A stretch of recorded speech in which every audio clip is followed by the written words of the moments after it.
안녕하십니까? 이 세상에서 보이스피싱 사기가 없어지는 그날을 기다리며 단 한 명이라도 피해를 줄이는데 도움이 되길 바라면서 오늘도 유튜브를 만들고 있는 보이스피싱 백신입니다. 오늘은 중앙일보가 보도한 영혼 갉아먹는 검은 목소리를 통해 경제적 약자에게 죽음 같은 고통, 보이스피싱 사례를 다시 한번 함께 보시는 기회를 가졌습니다. 보이스피싱 범죄는 영혼까지 갉아먹는 살인과 같은 범죄라면서요. 보이스피싱 범죄는 피해자의 재산뿐만 아니라 영혼까지 갉아먹고 있습니다. 자책감 등에 시달리던 피해자가 잘못된 선택을 하는 사례가 많기 때문입니다. 우울감에 빠지고 두려움, 죄책감 등 깊은 정신적 상처는 물론 가족의 경제적 파탄, 심지어 가정 파괴까지 가져오는 경우가 많으므로 보이스피싱은 단순 사기를 넘어서 살인과 같은 범죄라고 보아야 할 것입니다. 2019년 최검사를 사칭한 보이스피싱 피해로 3천만 원을 잃은 30대는 두 아이의 엄마이었는데 어머니 유산 2천만 원이 포함된 소중한 재산을 잃고 상실감과 우울감이 한꺼번에 밀려오면서 극단적 선택을 시도했다고 합니다. 다행스럽게 목숨은 건졌지만 피해자는 현재까지도 죄책감과 불면증에 시달리고 있습니다. 2020년에는 김검사를 사칭한 범인에게 420만 원을 보이스피싱 당한 취업준비생이 세상을 떠났고 방송 프로그램에 출연하기도 했던 배우 지망생이 200만 원을 보이스피싱 당하고 극단적 선택을 했다고 보도된 바 있습니다.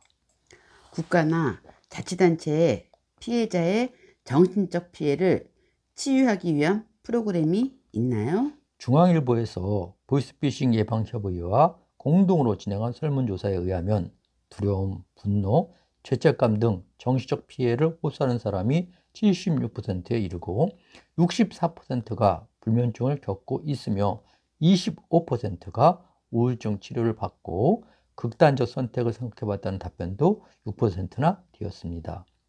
전문가에 의하면 피해자의 정신적 피해는 금전적 구제가 되더라도 한동안 계속되며 사회와 주변에 대한 불신이 높아져서 근본적인 치유 프로그램이 필요하지만 국가나 자치단체는 물론 민간단체 어디에도 그런 프로그램이 없다고 지적했습니다. 보이스피싱은 전담기구가 딱히 없어서 구체적으로 누군가의 도움을 받기가 곤란하다면서요. 대출 사기로 6천만 원을 보이스피싱 당한 60대 피해자는 누구도 방법을 알려주지 않고 대응 체계가 없어 막막했습니다.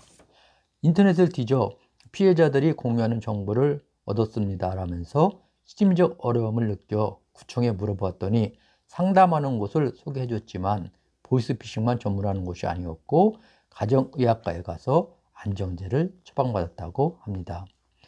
다행히 피해자 중 일부는 경찰서에서 협약을 맺은 민간기관에 심리치료를 연계해줬기 때문에 무료를 받을 수 있어 도움이 됐다고 했습니다.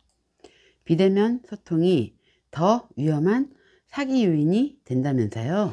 금전거래에 대한 개념 정립, 금융기관이나 공공기관이 요청에 의한 거래는 창구에서 대면으로 해야 한다는 사실이 더 명확하게 알려져야 한다고 합니다.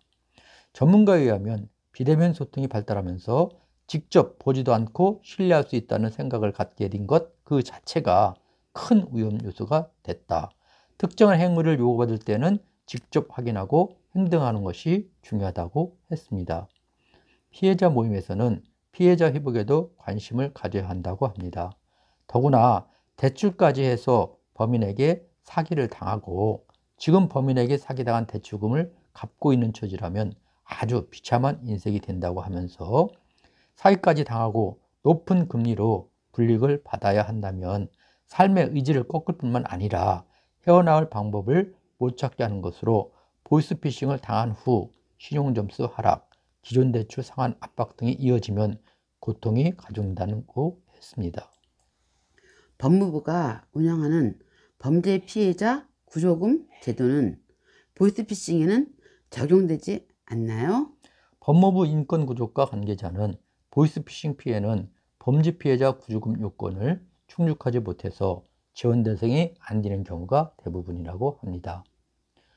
범죄재산 몰수법에 기초한 피해금 회복의 까다로운 절차, 범죄 피해자 구조금 요건의 미충족, 차고금, 소금금 반환제도 비위 대상, 금융감독원의 피해금 회복의 본질적 한계, 민사소송에서 승소하더라도 범인의 재산이 없으면 추심 불가, 중국 거점 보이스피싱 조직에 대한 수사 미진, 일부 수사기관의 적극적이고 능동적인 수사 의지의 부족, 일부 재판부의 보이스피싱 방조범에 대한 가벼운 처벌 등 범죄 피해자의 피해금 회복에는 너무나 많은 장애물이 있습니다.